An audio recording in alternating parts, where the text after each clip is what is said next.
अपने आने वाले उसके लिए आप यहाँ पर विराजमान करके स्थापित करके ये पुण्य लाभ अवश्य लेवे।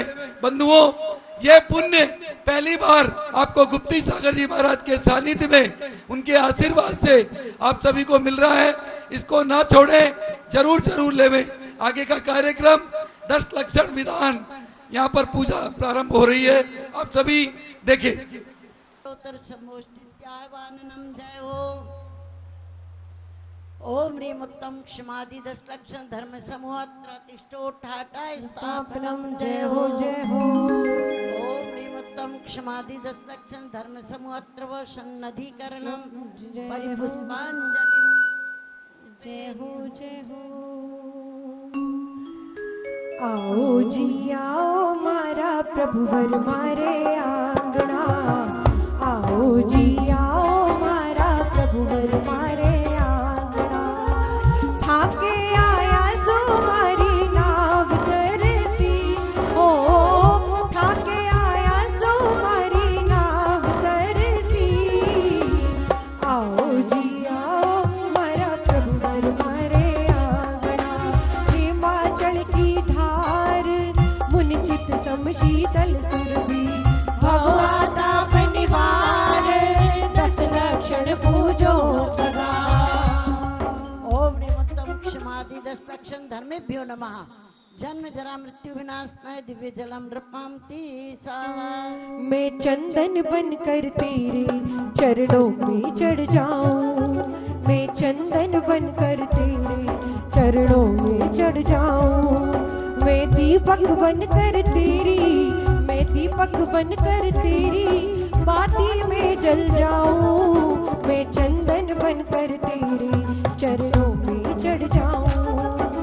चंदन की सरदार हो ये सुवास दशो दिशा, भगवान ताप निवार 10 लक्षण पूजो सदा। ओम ह्रीं उत्तम क्षमादि 10 लक्षण धर्मेभ्यो नमः। संसार ताप विनाशनाय सुगंध शरीर प्राप्ताय दिव्य चंदनम नृपामति स्वाहा। ओ बड़े बाबा झूले अखियन में, बड़े बाबा झूले अखियन में, अखियन में मोरे नैनन में, अखियन में मोरे नैनन में। बड़े बाबा झूले अखियन में।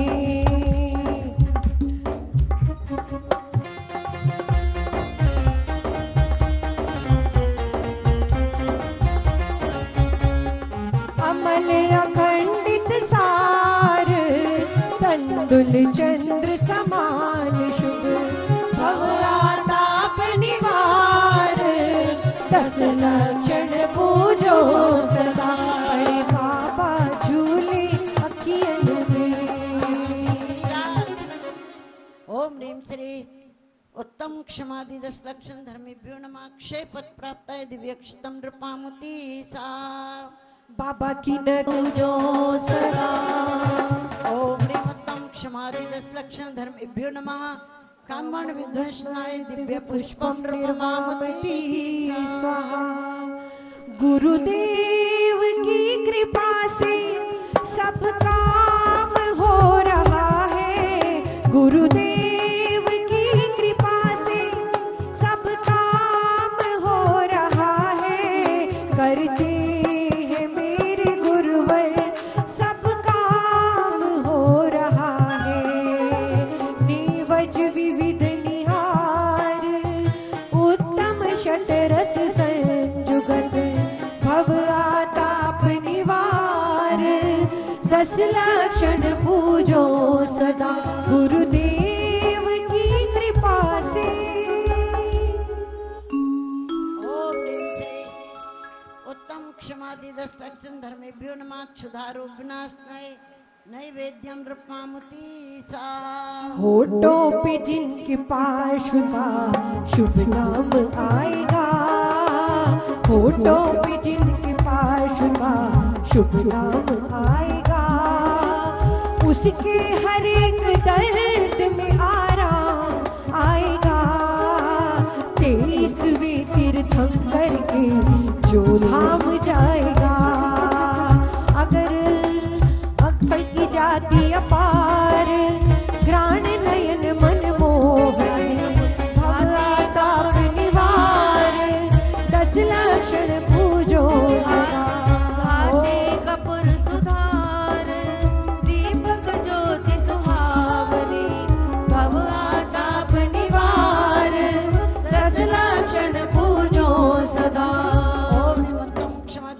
दशलक्षण धर्मेभ्यो नमः मोहांधकार विनाशाय केवल ज्ञान प्रकाश कह दिव्य दीपम नृपामती अगर निमित्तम क्षमादि दशलक्षण धर्मेभ्यो नमः दुष्ट सरल समाधि होए तीन बार नमः सिद्धेभ्यः ॐ नमः सिद्धेभ्यः ॐ नमः सिद्धेभ्यः सर्वत्र सद्भावविशोभमानम् मानच्युतौ जातमिहातिमानम्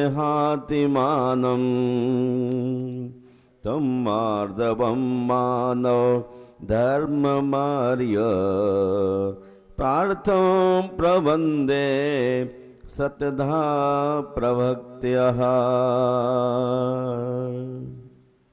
जो सर्वत्र इष्टानिष्ट पदार्थों में समीचीन भाव से सोहमान है, मान का साय का अभाव होने पर उत्पन्न होता है बहुत भारी सम्मान से सहित हैं, और आर्य पुरुष जिसकी प्रार्थना करते हैं उस मार्दव धर्म की हम सैकड़ों प्रकार की प्रवस्त भक्तियों से वंदना करते हैं।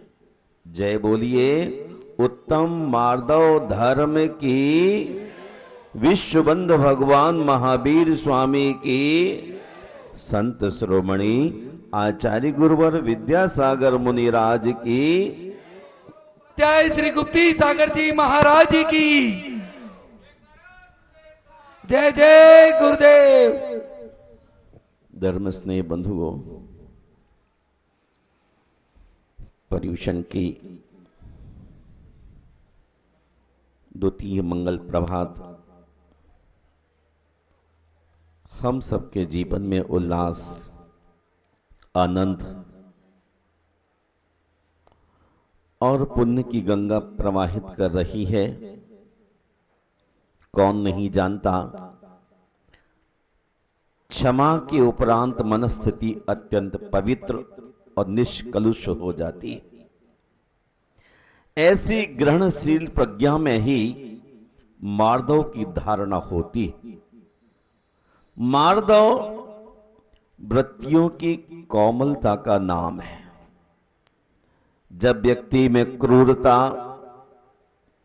खलता, दुर्जनता, वैर, क्रोध, प्रतिशोध आदि दुर्भावनाएं कम हो जाती हैं, तब इस दृष्टि का उदय होता है।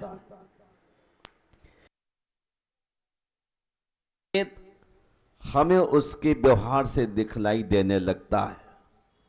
वह कठोर नहीं बोलता, ऐसा कुछ नहीं कहता जिससे किसी को आघात लगे, और ऐसा नहीं सोचता जिसके दुष्परिणाम निकल सकते हैं।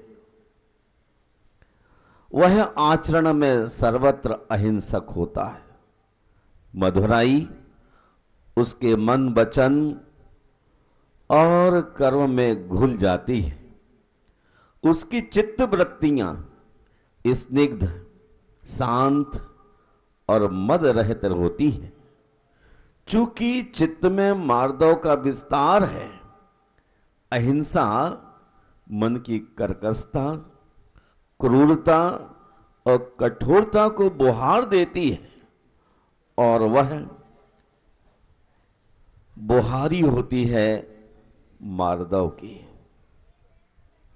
महानुभाव क्षमा के आते ही मन पर से दंभ का मुलम्मा हट जाता है। दूसरों का क्रोध अहंकारी मन को शांत कर देता है, उसे विनीत बना देता है। कठोरता निकल भागती है, मृदुता चित्त पर अतिथि हो जाती है। चित्त की कोमलता की ओर उसका रुझान हो जाता है और भीतरी सौंदर्य के अनुसंधान पर निकल पड़ता है। मद वहां नहीं रह जाता है, रह जाता है केवल सम्यक और समत। धर्म स्नेह बंधुओं, मार्दव के मायने हैं अहिंसा, सबके साथ मृदु व्यवहार,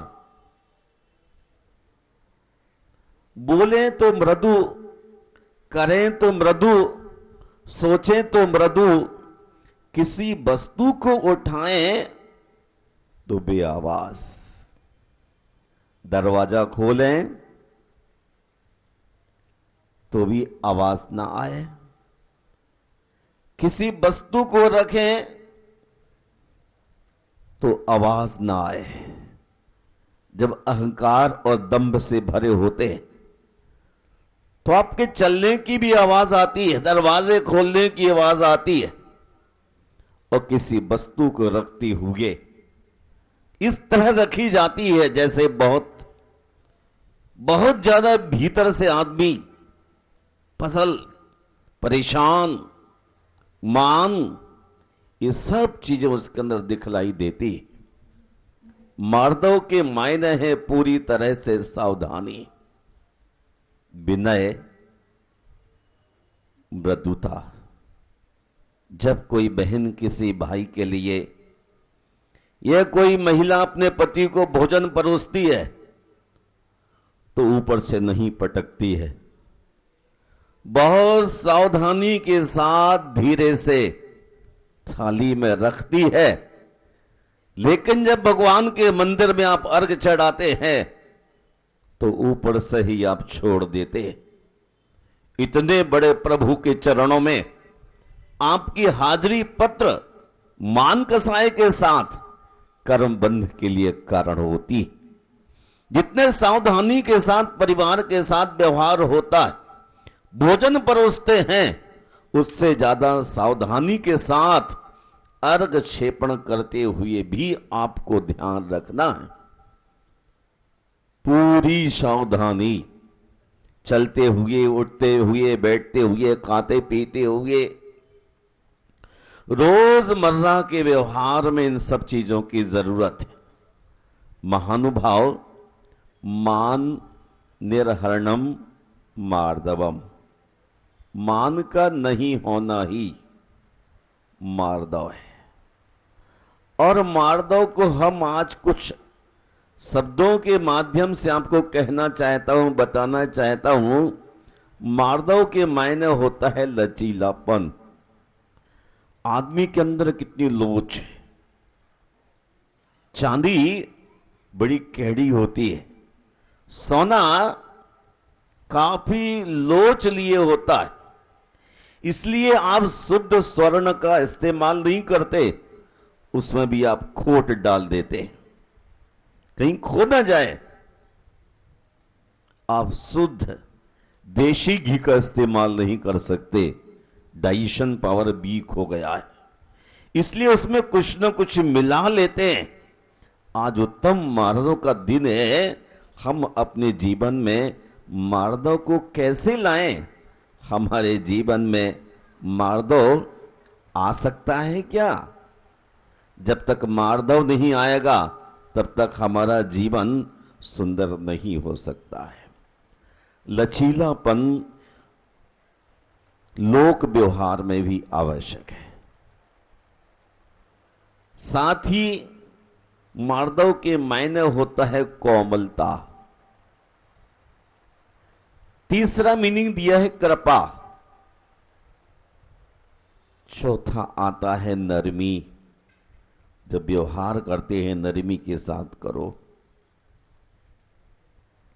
बिल्ली जिन पंजों से अपने बच्चों की रक्षा करती है, उन्हीं पंजों से बिल्ली भूख लगने पर बच्चों का भक्षण कर जाती है। दया बिल्ली के पंजों में नहीं होती, दया उसके हृदय में होती है। और जब तक हृदय घट में दया है तभी तक धर्म है।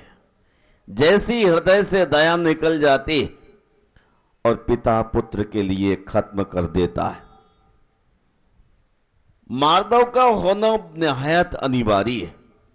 जब तक मृदुता नहीं होती, अब किसी फल का सेवन नहीं कर पाते। अगर भिंडी हार्ड हो जाए तो कोई उसके लिए खाना पसंद नहीं करता है।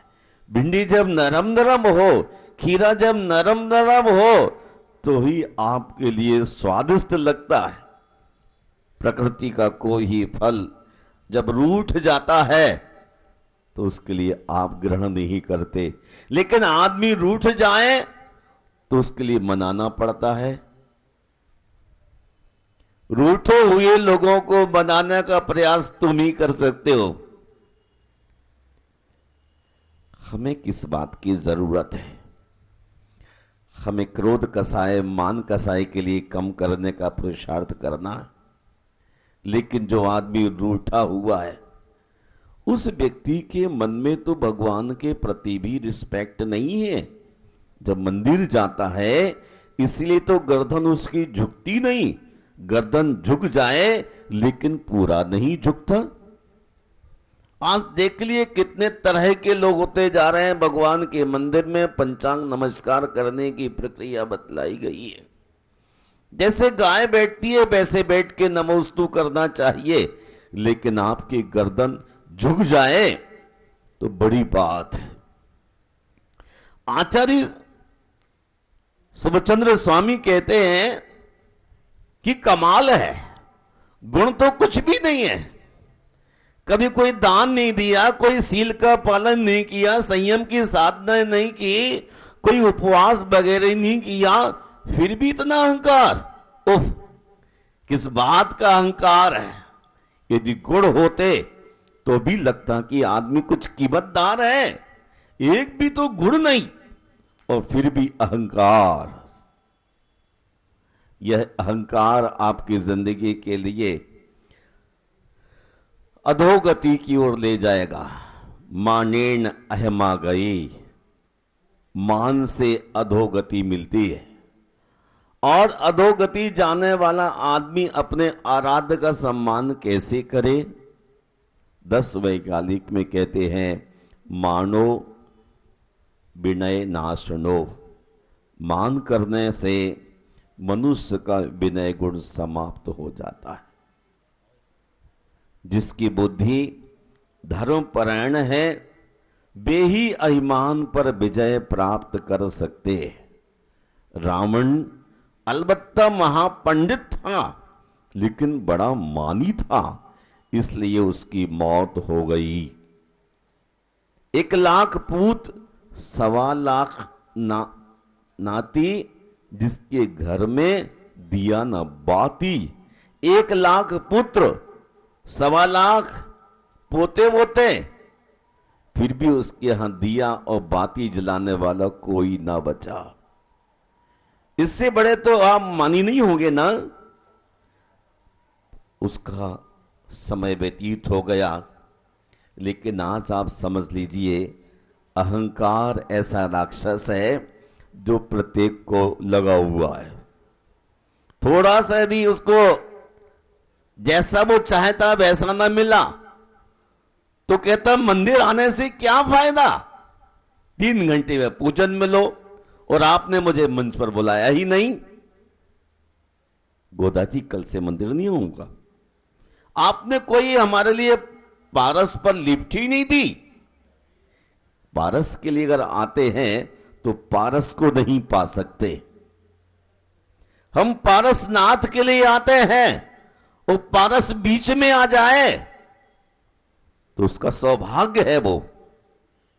लेकिन हम पार्श्वनाथ के लिए चरणों में आते, हमें बहुत ही लचीले होने के लिए चाहिए, बहुत ही कोमल होना चाहिए, बहुत ही नरम, बहुत ही उदार। पिच्छी में 5 गुण हैं, उसमें एक गुण आता है मृदुता। पिच्छी का पंख इतना मृदु होता है कि इसका एक रोम तोड़कर आंख में घुमा दीजिए तो भी आंख से पानी नहीं आएगा, इतना मृदु। हां, इतना मृदु है इसलिए मुनिजन जीव रक्षा को पिच्छी को लेते हैं। इतना मार दो। हां, मकड़ी का जाल कितना मृदु होता है, जरा सा हाथ लगाते ही टूट जाता है। मार दो, इससे भी ज्यादा मृदु है, इसलिए मुनियों ने पिच्छी हाथ में ले ली है। मार्दवम च, तत्वार श्रुत कहता है जो मार्दव धर्म को अंगीकार करता है उस सहज ही स्वर्ग चला जाता है। और जो और भी डीप में जाकर के मार्दव धर्म का आचरण करता है, आचार्य कुंद कुंद कहते हैं, वह आदमी मोक्ष ही पहुंच जाता है। विनयम मोक्षद द्वारम, जो विनय करना जानता है, किसका विनय? रत्नत्रय धारियों का। सम्यक दर्शन, सम्यक ज्ञान, सम्यक चारित्र मोक्ष का मार्ग है। और उनके प्रति आपके मन में विनम्र भाव है तो आपको निश्चय ही मोक्ष का द्वार मिल जाएगा। वरना आदमी कितना भी भीतर से कोशिश करता रहे, लेकिन बाहर का आदमी ना झुके, कहते मैं बहुत चाहता हूं लेकिन झुक नहीं पा रहा हूं, तो भीतर से करंट अभी चल रहा है। कौन सा current? DC current. AC current से जान नहीं जाती, डीसी करंट से जान निकल जाती, पकड़ लेता है। मान कौन सा करंट है? डीसी, सीधी जान लेता है,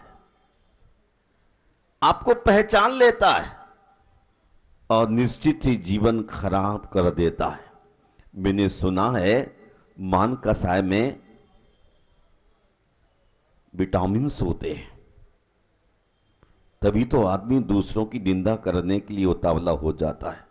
उसको ताकत मिलती है जब दूसरे के संदर्भ में 4-5 बुराइयां कर ले, उसका मन खुश हो जाता है। मेरा आपसे विनम्र अनुरोध है कि अपनी जिंदगी में मृदुता को लाएं। जितना हम मृदु होते चले जाएंगे उतना ही जीवन महान होता चला जाएगा। शब्दकोशकार कहते हैं सुकुमारता। कितना सुकुमार? कोई महिला का बड़ा भारी बाल हो, बहुत बड़े बड़े बाल हो, लंबे हो 3-3, 4-4 फुट के, लेकिन पानी आ जाए तो क्या होगा? सारे के सारे सिमट जाएंगे। ये मुनिराज की पीछी कितनी बड़ी दिख रही, लेकिन पानी बरस जाए तो पीछी छोटी हो जाएगी। इतनी सुकुमार है कि बहुत जल्दी अपने जीवन को बदल लेती है। माधव धर्म का आदमी भी बहुत सुकुमार होता है। वो लाजवंती का पौधा देखा ना, उसके पास हाथ ले जाते ही वह सिमटने लग जाता है, थोड़ा भी बर्दाश्त नहीं करता है माधव। आइए नम्रता का परिचय दीजिए, और जो आदमी सौम्यता के साथ जीता है वह नम्र होता है, वही आदमी स्निग्ध होता है, दयालु भी होता है, और उसके अंदर मुलायमियत तो होती है। बाटी यदि कैडी हो जाए तो फिर काम नहीं चलने का। बाटी यदि नरम नरम है तो मालवा का वह पकवान समझा जाएगा। दिल्ली वाले बाटी नहीं समझते क्योंकि बहुत कैड़े। व्यवहार मधु होना चाहिए। व्यवहार मधु होगा तो भोजन भी नरम होगा, वरना मान महाविस्वरूप करही नीच गति जगत में। कोमल सुधा अनूप सुख पावे प्राणी सदा। कोमल सुधा, अमृत निश्चित ही मधुर होता है, हर आदमी पीने को तैयार होता है। एक बार की मुझे बात याद आती है कि एक भिखारी कभी सम्राट था। भिखारी कभी सम्राट था। आज वह भीख मांग रहा है। और एक बहुत बड़े अपार्टमेंट के पास से गुजरता है, कोई 16-17 मंजिल ऊंचाई से। जब वह भीख मांगता है तो एक महिला ऊपर से रोटी फेंकती है और वह रोटी कटोरे में आधी भीतर आती है, आधी बाहर रह जाती है। उस भिखारी का छत्र तो जग जाता है। बोली, बहन, यदि आज रोटी नीचे गिर जाती तो बंदूक चल जाती। साईमान जागृत हो गया। रोटी और आधी नीचे आधी बाहर, देना है तो तरीके से रोटी दो, अभिमान के साथ आप भिक्षु के लिए भेंट मत दो। कितने बार आपने अहंकार से लोगों को दिया लेकिन फल नहीं मिला। भिखारी को भी अभिमान जागृत हो गया, काश रोटी नीचे गिरती तो आज बंदूक चल जाती। मैं आपसे कहना चाहता हूं, अहंकार ऐसा राक्षस है कि वह कहीं भी आदमी को ठहरने नहीं देता है। अहंकार आदमी को कठोर बना देता है। हम कठोर न बने। जिन शासन का मूल विनय ही है। विनयो शासन मूलो विनयादो संयमो तबो दानम विनयेन विप्पहूणस्य कुदो धम्मो कुदोय तबो। विनय जिन शासन का मूल है। तब मैं पुनः कहना चाहता हूं, जब अपने आराध्य के चरणों में आए तो अच्छी तरह से नमोस्तु करें। आपकी कमर टूटती है तो एक बार टूट जाए, टूटेगी नहीं। ये आपको डॉक्टर ने कंफ्यूज कर दिया। जहां हार्ड पोर्शन है बार बार उसको हिलाइए ताकि नॉर्मल हो, और जहां दर्द हो रहा है इसको हिलाएंगे नहीं तो और भी टेढ़ा हो जाएगा। जरा उसको हिलने का मौका दीजिए। लेकिन आप भगवान के मंदिर में आने के बाद भी भगवान के चरणों में उनको प्रणिपतित प्रणाम नहीं कर पाते। गवासन से बैठ के नमस्कार करने की आदत डालें। जिन शासन का मूल विनय है, जब हम भीतर से झुकने लग जाएंगे तो ही हम अनंत से साक्षात्कार कर पाएंगे। और जब साक्षात्कार होगा तो हम संयम को सीख पाएंगे। किसी गुरु के पास टेढ़े टेढ़े जाएंगे।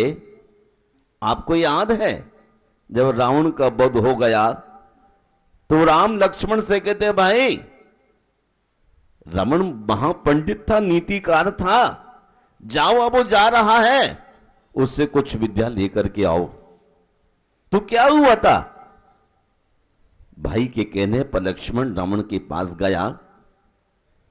रावण पड़ा हुआ है। कुछ देर लक्ष्मण खड़ा रहा। रावण कुछ नहीं बोला तो वही मान से लौट आया। राम ने पूछा, कुछ मिला? अरे भाई, मैं तो पहले ही कह रहा था रावण बहुत अभिमानी है, कुछ बोला ही नहीं। पर बताओ खड़े कहां हुए थे? बोले सिर के पास। सिर के पास खड़े होने से विद्या नहीं मिलती। आप भी सिर के पास खड़े होना चाहते हैं मुनिराज के पास, भगवान के पास, थोड़े थोड़े दूरी बना के रखो। पुनः जब राम के कहने पर लक्ष्मण जाता है और पैरों के पास खड़ा होता है तो रावण अपनी विशिष्ट विद्याओं के लिए लक्ष्मण को दे देता है। जब लक्ष्मण में विनम्रता आई तो उसके लिए विद्याएं मिली। और आप क्या सोचते, नहीं मुझे तो मिल ही जाना चाहिए, देना ही चाहिए। सरस्वती आपके पास हो, दीजिए ना, लेकिन पात्र को देख करके दी जाएगी, अपात्र और को पात्र को नहीं दी जाएगी। फूटे मटके में कोई पानी डालेगा तो पानी बाहर निकल जाएगा। हम पात्र को देख लें, उसके बाद आगे बढ़े। मैं आपसे कह रहा था, विनय से संयम, तप और ज्ञान की वृद्धि होती है। जो विनय से रहित हैं उनका धर्म और तप व्यर्थ है। प्यारी बहनों भाइयों, तो क्या कल से जब भगवान के मंदिर में आएंगे तो पंचांग नमस्कार करने का प्रयास करेंगे क्या, कि खड़े खड़े ऐसे खिलखिला रहे हैं आप कि मेरे लिए कहा जा रहा है? मैं सामान्य रूप से कहता हूं जब भगवान के मंदिर में आए तो बहुत ही खुशहाल, बहुत ही आनंदित होकर के उनको नमस्कार करना तो सीख ले। भगवान ही हमारे लिए भव का नाश करने वाले हैं, लेकिन हम अपने आराध्य के चरणों में झुक नहीं पाते, इसलिए संयम, तप, सील आदि नहीं मिलता है। संयम भी यदि मुझे मिलेगा तो भगवान के चरणों में मिलेगा। मैं चाहता हूं कि आप सबकी जिंदगी में संयम आए, तप आए, ज्ञान की वृद्धि हो और ज्ञान के माध्यम से हम अपने कर्मों की निर्जरा कर सकें। ज्ञानी के क्षण माही, ज्ञानी क्षण भर में अपने कर्मों की निर्जरा कर देता, क्योंकि उसके अंदर मृदुता है। क्या है उसके अंदर? क्या है? मृदुता है। हमारे भीतर मृदुता होना चाहिए ना, चाहिए ना। अरे एक बार कम से कम नादिया की तरह गर्दन ही तो हिला दीजिए, झूठ मूठ भी हिला दीजिए। नादिया के पास जाएं और आप के हाँ नादिया महाराज ऐसा कर लो, वो कहता हाँ। दूसरा भी जाएगा, नादिया महाराज कर लो, कहता हाँ। अरे ऐसी झूठ मूठ भी तो गर्दन हिला के दिखाओ कि नम्रता के साथ चलने पर मोक्ष मिलता है। आपने प्रॉमिस कर लिया कि न मुझे झुकना है, न झुकने की बात करना है, मैं तो ऐसे ही अच्छा हूं, तो अपने संसार को बढ़ाए चले जाएंगे। मैं आज उत्तम मार्दव के दिन आपसे ज्यादा कुछ नहीं कहना चाहता हूं, केवल एक बात और अंत में कहना चाहता हूं। ईसा मसीह से एक आदमी कड़वे वचन का प्रयोग कर रहा था, यद्वा तद्वा बात कर रहा था। वही उनका शिष्य बैठा था। उन्होंने कहा ये क्या बात है? ईसा मसीह ने कहा कि जैसा फल में रस होगा वैसा ही तो टपकेगा। आम यदि कच्चा है तो खट्टा रस निकलेगा, आम पका है तो मीठा रस निकलेगा। ये आदमी गंदा है, इसमें से रस तो गंदा ही निकलना है। मैं सोचूं ये आदमी अच्छा हो जाए, मैं कंफ्यूज हूं। दूसरे को बदलने की आवश्यकता नहीं, हमें स्वयं बदलने की जरूरत है। इसी का नाम मार्दव है। रास्ते में कांटे कंकर पड़े हों तो आप क्या करते पैरों के साथ?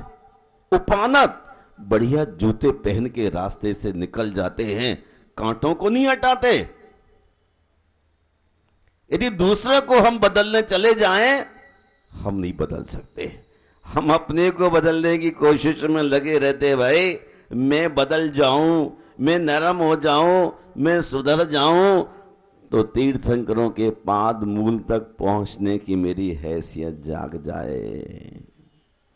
तो क्या करूं महाराज फिर? तो हमारे आचार्य कहते हैं कसायों और इंद्रियों को नम्र करो। जो हमारी क्रोध मान माया कसाय है, इसको धीरे धीरे कम करना शुरू कर दो। और इंद्रियों के प्रति आसक्ति है, इसको भी कम करने लग जाओ। फिर आपका क्या हो जाएगा? पेट ठीक हो जाएगा। उम्र के ओहदे में कौन कितना बड़ा है? उम्र के ओहदे में कौन कितना बड़ा है फर्क नहीं पड़ता। लहजे में कौन कितना झुकता है ये फर्क पड़ता है। आदमी कितना बड़ा, कितना पढ़ा, पढ़ा मतलब शास्त्र, लेकिन कितना झुकना आता है ये बहुत कीमत की बात है। इसलिए मैं आपसे कहता हूं, दो बातें इंसान को अपनों से दूर रखती हैं, अहम और बहम। जब सोचता है मेरे से बड़ा कुछ भी कोई नहीं है, तो उसका अहंकार कभी कम नहीं हो सकता है। और कंफ्यूज रहता है बहम, तो भी वह मंदिर आने के बाद, गुरुओं के पास आने के बाद भी झुक नहीं पाता है। जिंदगी निकल जाती है पत्थर फोड़ते फोड़ते फोड़ते फोड़ते।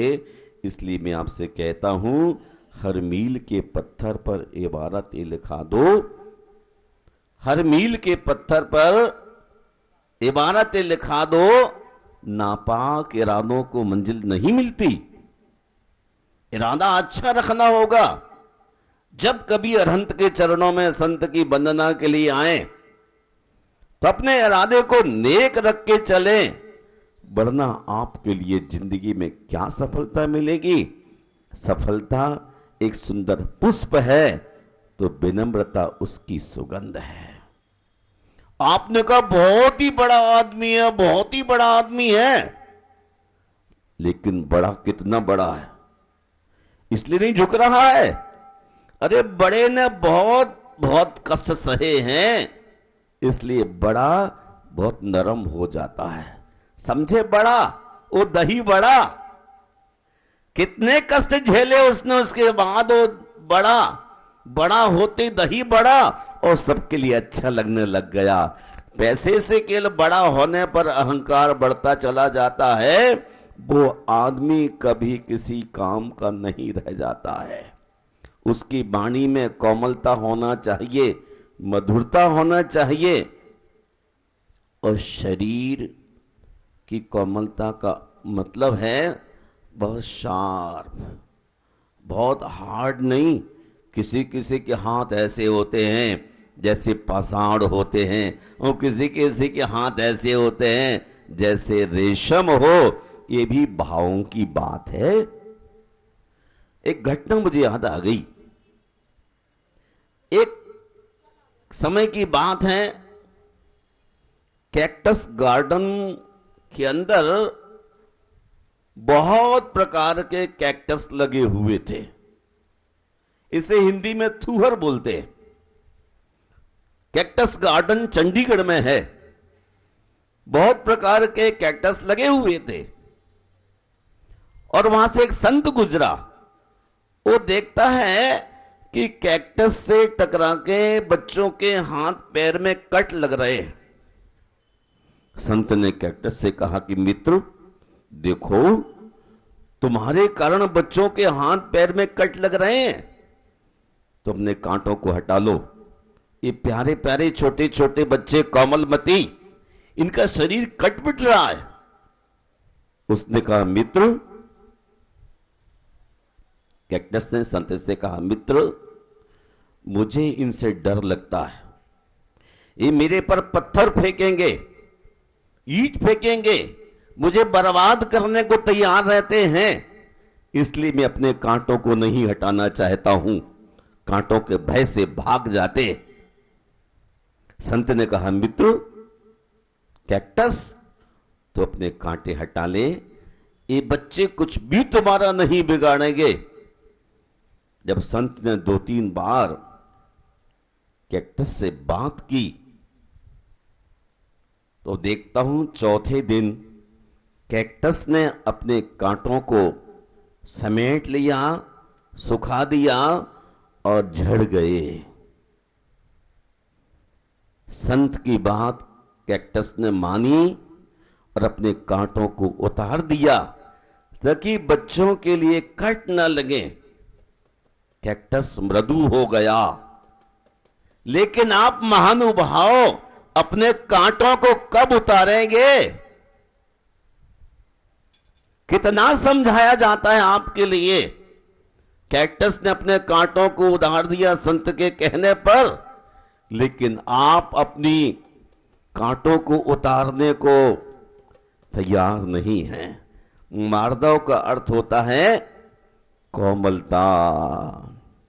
संकल्प विकल्प से बचना होगा, झरने की तरह बहना होगा, विनम्र भाव से देखना होगा। फिर जो शेष रह जाएगा वही आनंद है, मोक्ष का द्वार है। आज का दिन तो कम से कम हम पूरी तरह से मृदु हो जाएं, नरम हो जाएं, सुकुमार हो जाएं, उदारता का परिचय दें, और बिल्कुल स्निग्ध सौम्य भी हो जाएं।